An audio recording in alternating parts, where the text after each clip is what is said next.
Good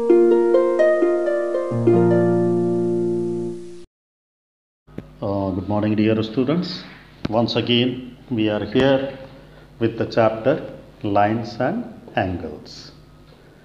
Lines और angles क्या होते हैं, इसके बारे में हमें इस चैप्टर में पढ़ना है. You can see the definition of line segment. Here it is written line segment. Line segment क्या होता है? लाइन सेगमेंट का मतलब है लाइन का एक टुकड़ा. लाइन का टुकड़ा मतलब आप यहाँ पर देख रहे हैं दो पॉइंट हैं ए और बी, और ए और बी ये दोनों पॉइंट को एक स्ट्रेट उससे हमने जोड़ा है. किससे? रूलर से. तो रूलर से जब हम जोड़ते हैं तो हमको एक ये फिगर बनी है जिसको हम लाइन का टुकड़ा कह सकते हैं, या हम उसको कहते हैं line segment. So line segment की डेफिनेशन क्या हुई? 2 points A and B are the 2 points. These 2 points are joined with a ruler. Then whatever the figure obtained, जो हमें फिगर मिली है उसे हम लाइन सेगमेंट कहते हैं. यहाँ पर आप देख रहे हैं ये AB एक लाइन सेगमेंट है, इसलिए इसमें लिखा है AB is a line segment.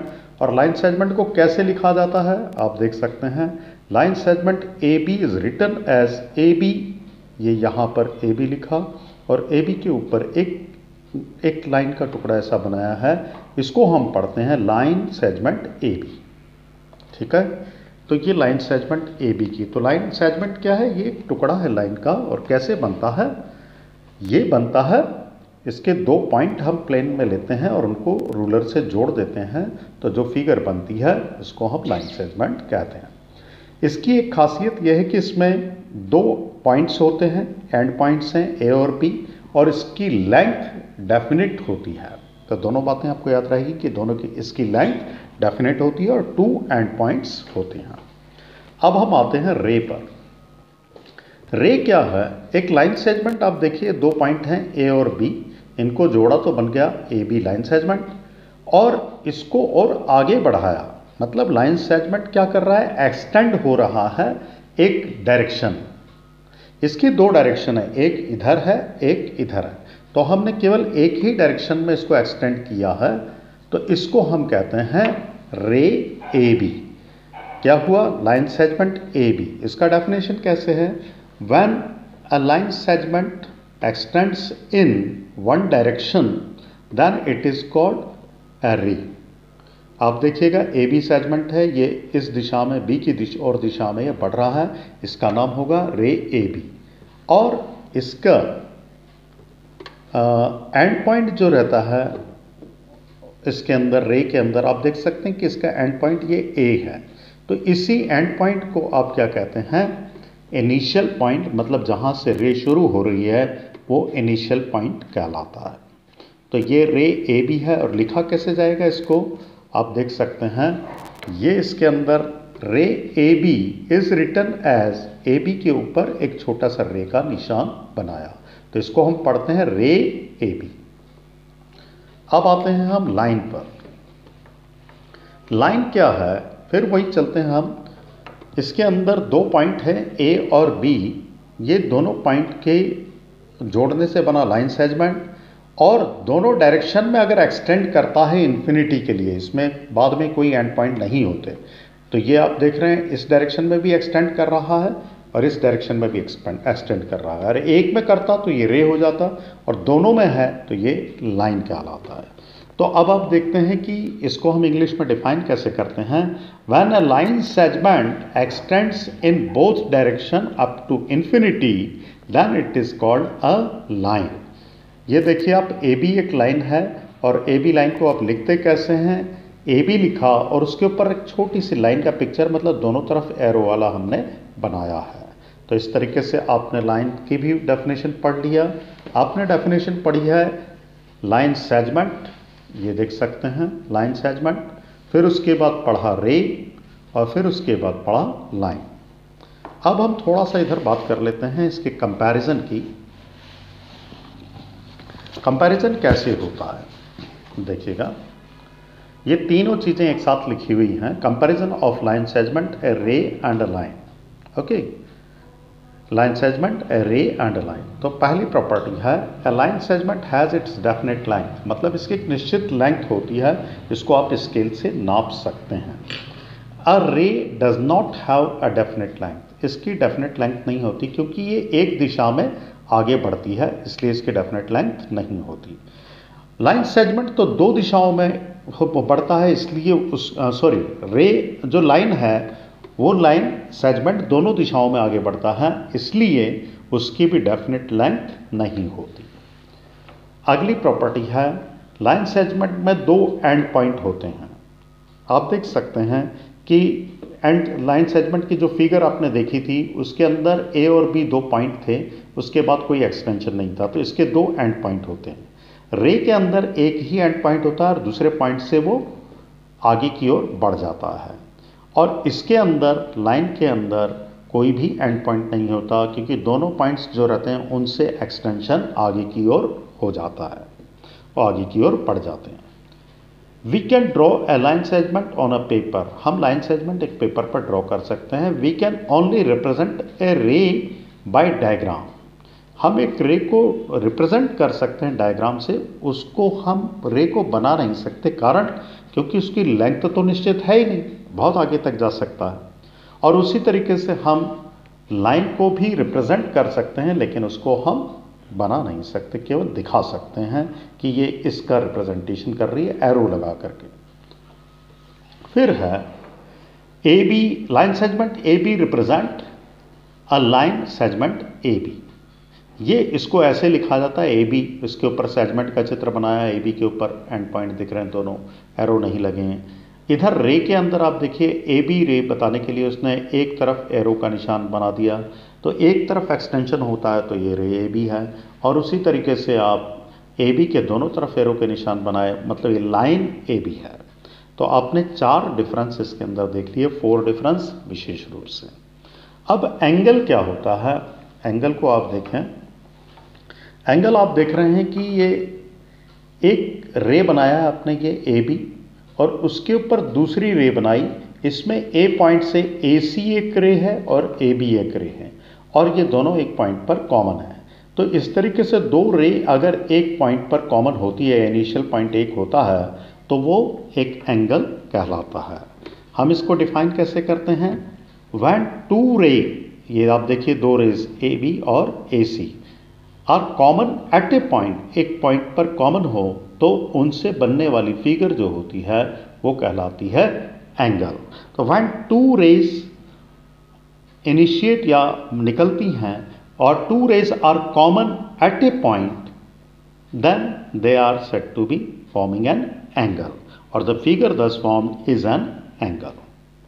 ये पूरी डेफिनेशन का मैं पीडीएफ आपको इसके बाद, अभी पूरा समझाने के बाद मैं आपको बताऊंगा। तो आपने ये देखा एंगल क्या होता है। अब हम आते हैं एक्सटीरियर और इंटीरियर ऑफ एंगल।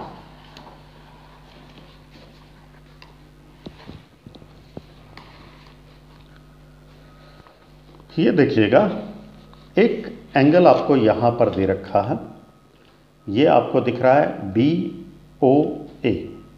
एक्सटीरियर का मतलब होता है ये जो BOA एंगल बना है, इसके बाहर यहाँ पर कहीं भी कोई पॉइंट है तो वो कहलाता है एक्सटीरियर, और BOA इसके अंदर यहाँ से इन दोनों के बीच में अगर पॉइंट यहाँ है, यहाँ कहीं भी है, तो आप इसको बोलेंगे इंटीरियर। आप देख सकते हैं ये इंटीरियर 1 लिखा हुआ है, ये इंटीरियर में है, और ये बाहर जो लिखा हुआ है ये एक्सटीरियर है।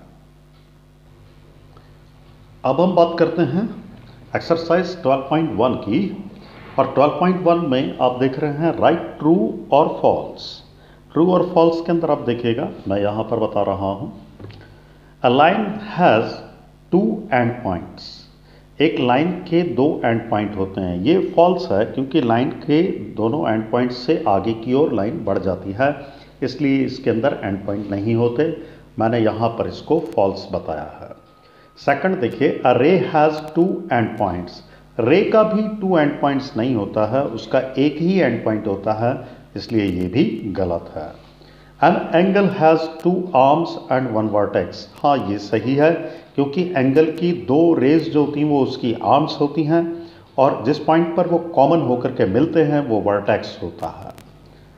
फोर्थ वाला देखें। फोर्थ में अ line segment does not have a definite length. एक लाइन सेगमेंट की डेफिनेट लेंथ मतलब निश्चित लेंथ नहीं होती, ये गलत है। उसमें 2 पॉइंट होते हैं और उनकी लेंथ को आप नाप सकते हैं, इसलिए ये फॉल्स है। फिफ्थ वाला देखें।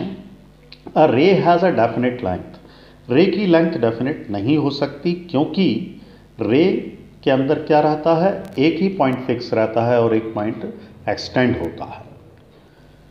Line does not have a definite length. Line की डेफिनेट लेंथ नहीं होती है, बिल्कुल सही बात है, इसलिए इसको ट्रू लिखा है, क्योंकि लाइन के दोनों जो पॉइंट रहते हैं उनसे इन्फिनिटी की ओर एक्सटेंड होता है, मतलब दोनों तरफ एरो लगे रहते हैं और उसकी लाइन की लेंथ डेफिनेट नहीं होती।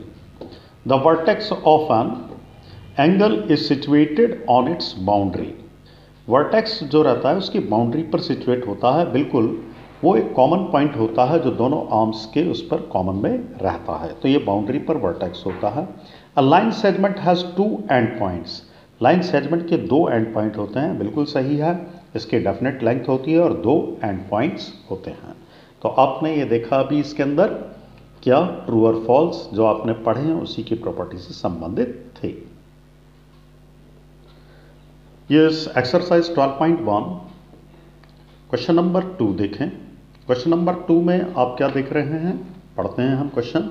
Look at the following figures and name as many line segment as you can. Figure को देख करके आपको बताना है कि कितने लाइन सेगमेंट इसके अंदर हैं, उनके नाम आपको देना है। आपके सामने फिगर दे रखी है। पहला लाइन सेगमेंट मैं बताता हूँ, ये ए और बी 2 पॉइंट मिला करके, तो 2 पॉइंट को मिला करके आपको इसमें लाइन सेगमेंट निकालने हैं। पहले आपने बताया ए बी, ये ए बी हो गया, फिर उसके बाद ये बोला बी सी, ये बी सी हो गया, फिर बी सी के बाद आपने बोला ओ सी, ये ओ सी ये वाला बना, और ओ ए ये वाला बना, ये रहा ओ ए, और ओ ए सी ये पूरा यहाँ से यहाँ तक। इसके अलावा ओ बी, ये ओ बी लिया, और ओ डी ये रहा ओ डी, और डी बी या ए डी की बात बोल रहे हैं हम, ये ए डी आया, और बी डी को भी लिखा नहीं है, मैं इसमें भूल गया हूँ, मैं इसको बी डी भी लिख देता हूँ। तो आपने देखा पहला लाइन सेगमेंट ये, इसका नाम ए बी, फिर ये बी सी ये वाला, फिर ये ओ सी, और फिर ओ ए, फिर ए सी, फिर उसके बाद आपका ओ डी, ओ बी और डी बी, और ये लास्ट में ए डी। तो आप इस तरीके से सबके नाम आप लिख सकते हैं जो हमने यहाँ लिखे हैं। उसी तरीके से दूसरी फिगर देखें, इसके अंदर आपको इसके लाइन सेगमेंट के नाम बताने हैं। ज़रा देखें, यहाँ पर जब हम देखते हैं तो पहला ए से चालू होते हैं, तो ए बी एक लाइन सेगमेंट ये रहा, फिर बी सी एक लाइन सेगमेंट ये रहा, फिर सी डी ये लाइन सेगमेंट है, और उसके बाद ए डी ये वाला लाइन सेगमेंट है। 4 तो ये हो गए, 2 3 और 4। अब उसके बाद आप चलते हैं ओ ए, ये वाला ओ ए हो गया, फिर ओ सी ये वाला हो गया, फिर इन दोनों को मिला करके ए और सी को जोड़ा तो ये बना ए सी, फिर ओ डी, ठीक है, ये रहा ओ डी, और ओ बी ये रहा, और डी बी ये रहा। तो इस तरीके से आपने ये सारे लाइन सेगमेंट यहाँ पर बता दिए हैं।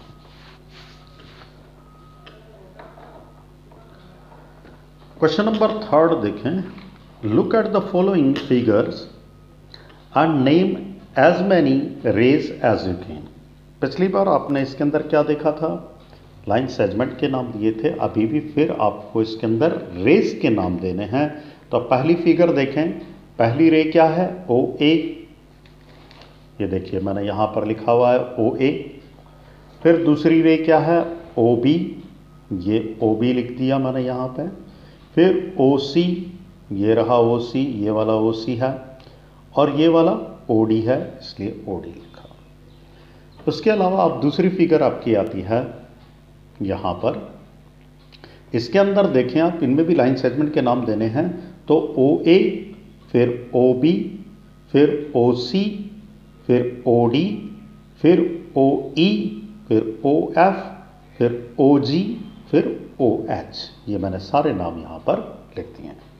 तो आप कोई से भी 2 पॉइंट जोड़ करके ये दोनों, फिर ये दोनों, फिर ये दोनों, ये दोनों, ये दोनों, ये दोनों, ये दोनों और ये दोनों, इस टाइप से आप इसके नाम लिख सकते हैं।